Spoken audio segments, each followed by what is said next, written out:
Okay. Reminder, we have our watch party this Sunday. We're running it back. It starts at 1 o'clock. We'll be live at 1 o'clock. G, myself, Earl, and Director Steve in the studio for another full watch party for Shedeur taking on the 49ers. Make sure y'all tune into that. All right, guys, before we bring in Sean, we're going to get to him in about 5 minutes. What is more important overall to the Browns right now? Our friend Xavier P. texted me this question, said, X, I'll put it in the show at some point. Right now, what's more important to the Browns? Winning a few games down the stretch here and trying to change the narrative on the losing culture that has been instilled in Berea? Changing the narrative? I don't like that expression. How would you rather phrase it? Change the culture. Well, you're not going to change the culture with 2 wins. Well, maybe you can. Maybe you can start. Maybe you can. So there you go. So would you rather change the culture or try to change it? Talk about flip-flopping? Or draft This is a subject, guys, that I have flip-flopped on. For years, I was like, once you stink, lose as much as you can to get a higher pick. I've talked you into this, I think, a little bit. But, yes, I feel differently now, especially when it's a team like the Browns. Now, with the Bengals, like, I'm going to root for them to win because especially with Joe Burrow playing.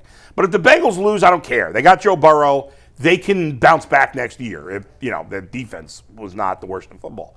With the Browns have had so much losing. And ultimately, if they think Andrew Berry's finally gotten it, or they're going to hire a new GM that they believe in, the good GMs, it doesn't matter where they draft. I understand if the Browns, depending on what happens with Shedeur the rest of the season, if the Browns want to take a quarterback, yeah, you might need to be up at 1 and 2. But generally, the good team, there's a reason the same teams are picking high every year. Because they blow the draft.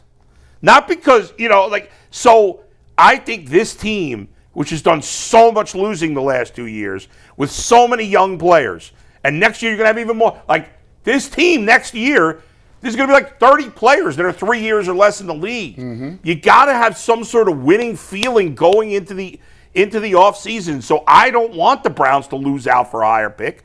I want them to win some games and start feeling better about the team. Start feeling like we could actually win football games here. I think I think it will help the culture and could start turning the culture around. And that's why I've changed my mind on that front. So you're right.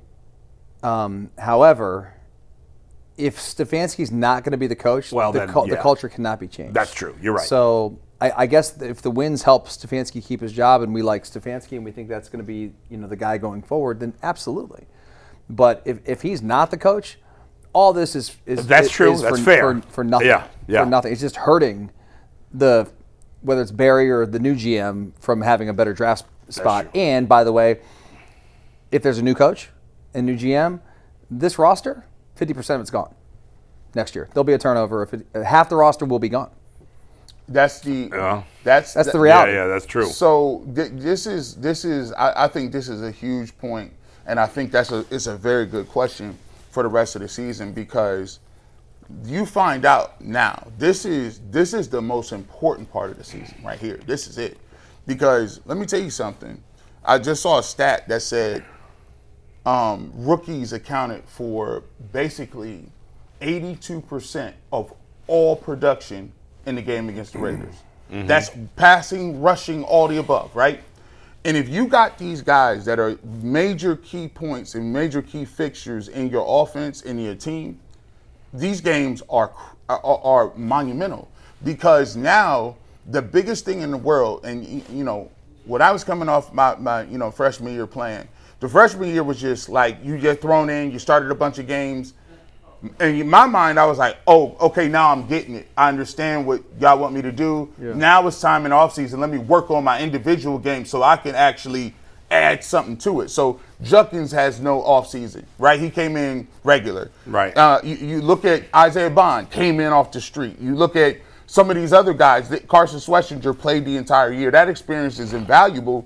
And then, too, let me just tell you something. And I was sitting there thinking about this. Even this game, this is a good San Francisco team. This ain't no bum team. If the Cleveland Browns are able to win this game or some of these games, it's going to change your outlook on everything. Because look at it. You get this win, you start to look at the schedule. Mm-hmm. And then even if you got Buffalo and Pittsburgh, right?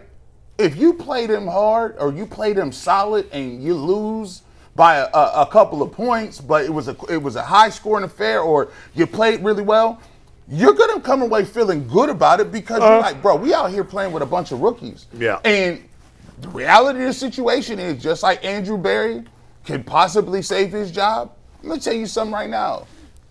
If they go out there and they upset a couple of these squads and you beat a Pittsburgh and you get to win against Tennessee and you look good, there's going to be conversations about who's going.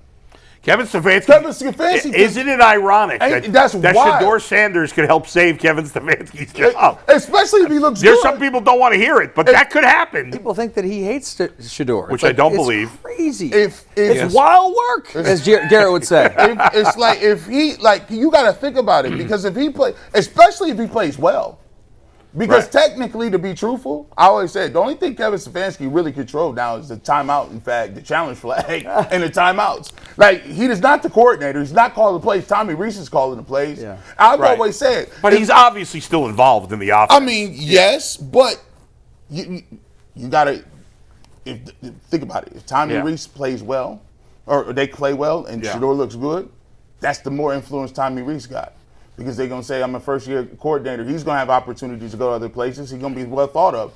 So, listen, with Jay Crawford, a rising tide, they raise all boats. And that just happens to be the general manager and the coach. If you find a quarterback, a lot of things look real rosy after a while, especially if you can put wins together, because people going to start drinking Kool-Aid. I think if the Browns beat San Francisco, now I don't think they're going to, but if they do, I think that alone leads to a good chance that both Stefanski and Berry will be back, and here's why. Because they'll beat the Titans the following week if they beat San Francisco. I'll be stunned. They'll be on a 3-game win if they don't win it. And now you got 5 wins if you beat Tennessee. Going into Chicago. Right? And then, you probably win one more. Maybe it's Chicago, maybe it's Cincinnati. Who knows? You got the Steelers if they end at up home. 6-11, they're not getting fired. As much as we may want Stefanski to get fired, they're not getting fired if they finish 6-11. Yeah. Because most of us thought they were going to win 4 or 5 games this year. Yeah. I think I picked 5. I think you picked 3. Yeah. Or 4. 3 or 4. I remember. If they win 6. Remember this. There was a year, I forget what year it was, Dustin. Eric Mangini was the coach. Yeah. And the Cleveland Browns, down the 8 or stretch. 9.